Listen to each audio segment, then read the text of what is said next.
Yo, what is up, you guys? It's the Michael Myers. Welcome back to a brand new video. Today, I'm gonna be giving you guys another ranking video, and I'm gonna be tackling down the Friday the 13th franchise. So yeah, I've been wanting to rank this one for quite some time now, simply because, you can say it's one of the longest franchise. We got 12 movies in here. So I figured it'll be a little bit more, of a challenging ranking. So yeah, number 12, the worst Friday the 13th movie in the franchise, in my opinion. I'm gonna have to give it to Jason X. I've always disliked this movie. Like, I think I've only seen it twice. I don't know, man. I just think the whole idea of, taking Jason to space and stuff like that doesn't really work with, these horror characters. I know it's more of like a fun, you could say, sci-fi horror movie. It was kind of like a different attempt. But still, I never cared about the whole concept. The whole Uber Jason, never cared for it. I mean, the main standouts, I will say, were like some of the kills. But other than that, dude, yeah, this movie's not for me. I wouldn't even watch it on a bad day. Yeah, that's the worst one in my opinion. Yeah, number 11, the second worst one in the Friday the 13th franchise. No, it's not Jason Goes to Hell, but it's Friday the 13th Part 8, Jason Takes Manhattan. Now, I know some of the early sequels, the original sequels, some of them weren't as great, but there was still something about them that, they were rewatchable throughout the years. But Jason Takes Manhattan, I don't think that was the case with it. Overall, man, taking Jason from Camp Crystal Lake, putting him in Manhattan wasn't the greatest idea. Like I said, there's some memorable okay scenes in here, but I just don't think as a movie it was as great. Like, this is for sure one of the less watchable ones from the sequels, like I said. And the look of Jason, didn't really care for it in this movie. Yeah, it's just not one of my favorites. All right, so next on the list, I'm gonna give it to Friday the 13th Part 7, The New Blood. Of course, this was when Jason kind of got more of his, you could say, zombie look. Well, that was in Part 6, but this one was definitely where he got like he became more of a deadite, you could say. But Friday the 13th, The New Blood, I watch it still, from time to time. Like I said, he was more of like a zombie monster in this one, so that's kind of a given. Like, it was pretty cool to see Jason like that. Is it one of my favorite versions of Jason? Absolutely not. But his look in Part 7, you could say, is a standout, from the whole franchise. I kind of like to call this one the Jason versus Carrie. Of course, you got the girl with the telekinesis powers and stuff like that, which I don't know, didn't really care for. Like I said, I feel at this point they were trying to do as much different. Yeah, Part 7, like I said, some good shit in here, but it's not one where I'm like, oh, I'm in the mood for Friday, I'm gonna pop this in. But yeah, Part 7, it's okay. So yeah, next on the list, Freddy versus Jason. Now, I wasn't gonna include this movie in this list, but I was just like, why not? Honestly, you guys know I love Freddy vs. Jason. I know they don't do crossovers like that, and if you ask me, this is probably the best one. But the reason you could say why it's so low on the list, because I don't think as a Friday the 13th movie wasn't that good. Honestly, you could say as a Nightmare on Elm Street movie, it's a little bit more better. But as a Friday the 13th movie, you guys know, man, this movie does have issues.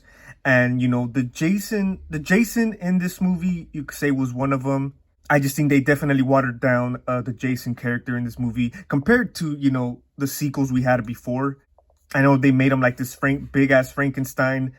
I don't know. I just think it was watered down. And I still think to this day it should have been Kane Hodder. But all of that aside, man, Freddy vs. Jason, love this movie. Like I said, always rewatching it. Never get bored of it. Yeah, so that's a given for sure. So now we're going to move on to Friday the 13th, the 2009 remake. I will say this remake is for sure one of the better ones, from that whole remake craze in the 2000s.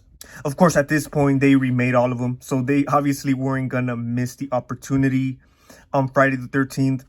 But this movie, man, I mean, I still watch it till this day. Like I said, it's not as bad.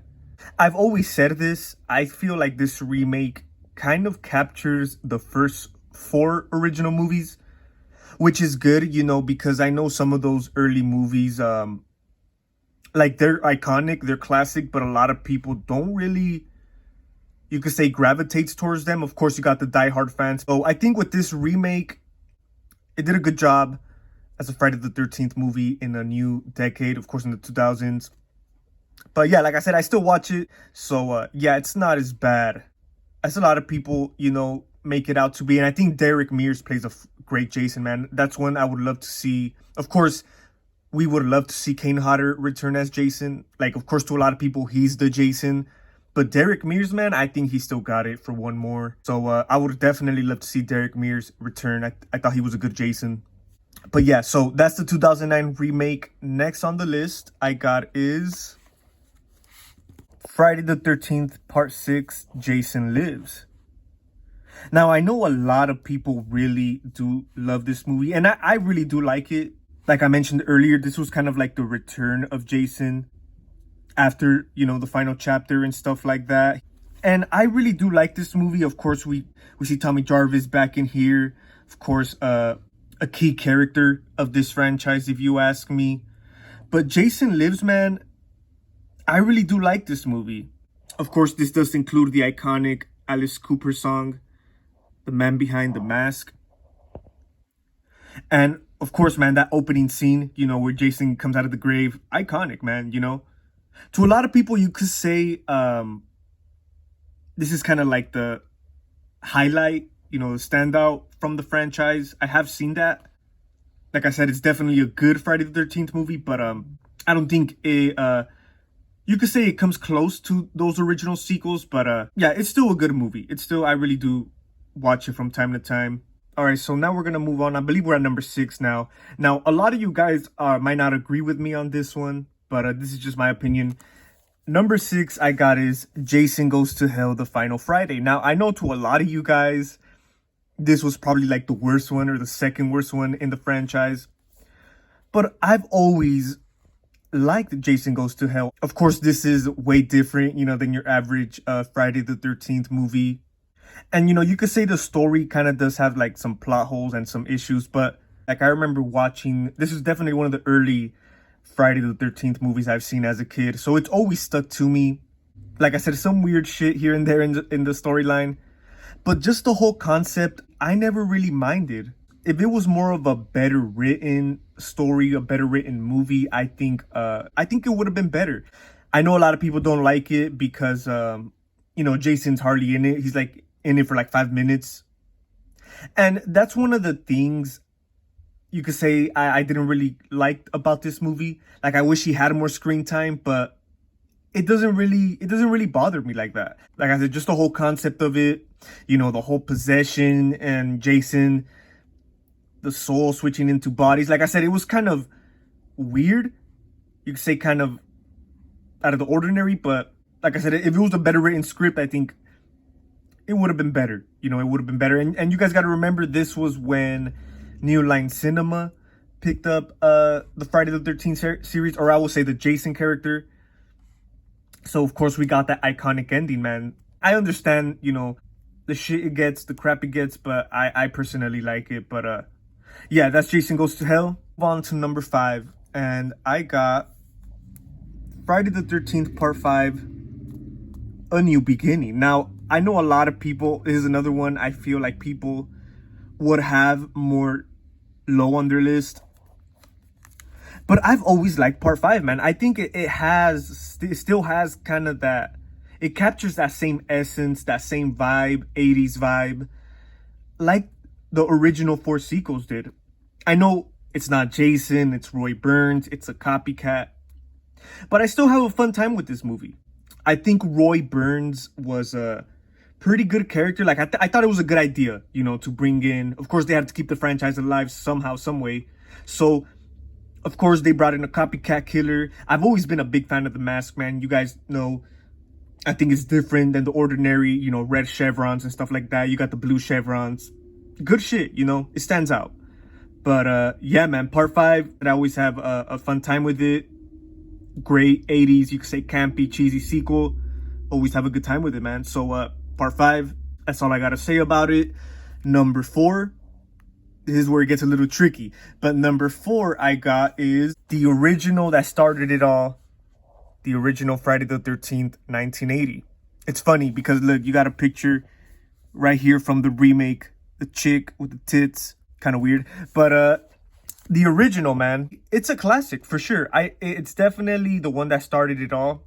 Of course, you got Pamela Voorhees, which Betsy Palmer, man, I think she did an incredible job, rest in peace, playing, you know, this killer. And at first, she didn't want to do this movie. You know, to her, it was just another stupid, you know, horror slasher movie or whatever. But I guess at the time, she had to, like, she wanted to buy a new car or something.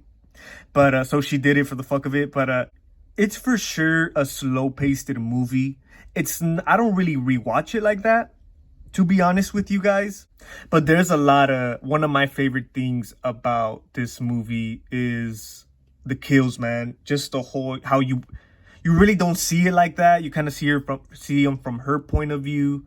It's definitely a good 80s slasher movie. And like I said, man, it's the one that started it all. So it's for sure always gonna have that respect.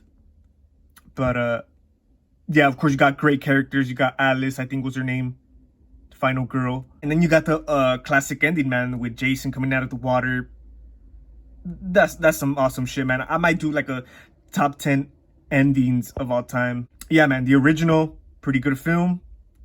All right, so number 3, my third favorite, Friday the 13th Part 3, The Final Chapter. Now, I believe from the originals, this was the first one I ever saw. I remember being a kid, man. One of my very first horror DVDs I ever bought, I do remember, with the glasses and everything. But this is a good movie, man. This is the one you could say, of course, a lot of people's highlight. Because, of course, this is where Jason gets the hockey mask for the very first time. And, of course, we all gravitate more to it, man. Part 3, always have a great time with it. Love the characters. I love the ending. You could say the sequence between, you know, the chick and Jason.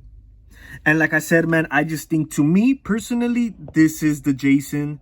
Of course, this was before he was like a deadite zombie monster. He was just this normal, deformed looking man. And it made it more, you could say, creepy. It made it more, you could say, authentic. But yeah, man, part 3, always have a great time with it. Like I said, it's one of the early ones for me, so I'm always going to love it. I know it's in 3D. A lot of 3D movies do turn me off, but this is one of those, man, that you could watch in 2D and it's all good.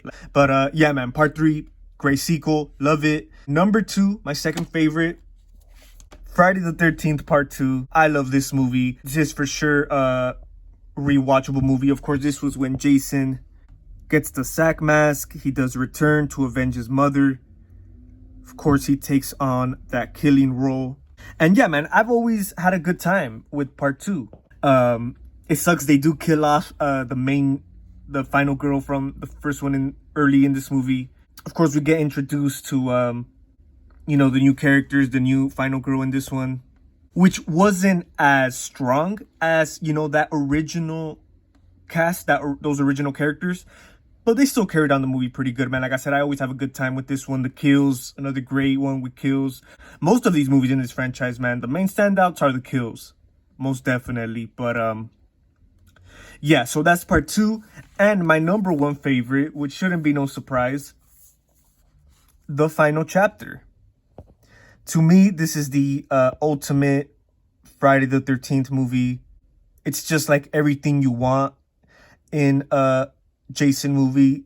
This is where it's at, man. The characters, good shit, man. They carry on the movie pretty good. This is probably the most rewatchable movie for me. And it's my go-to, you know, whenever it's Friday the 13th. I mean, I try to switch it up. I try to watch other ones. But like I said, this is just my number 1 go-to, man. Friday the 13th Part 4. Of course, you got the shower scene, the shower death scene. Iconic. But, yeah, guys, I mean, that's going to be pretty much it. That was my ranking on the Friday the 13th franchise. Definitely tell me what you guys think. Like I said, I know this is kind of a complicated series, you could say. So a lot of our lists, a lot of our rankings are going to be different. But, yeah, guys, that's going to be pretty much it. Thank you guys for watching. Let me know what other franchise you guys would like for me to rank next. Definitely had a good time with this one. And I'll see you guys on the next video. It's the Michael Myers signing out.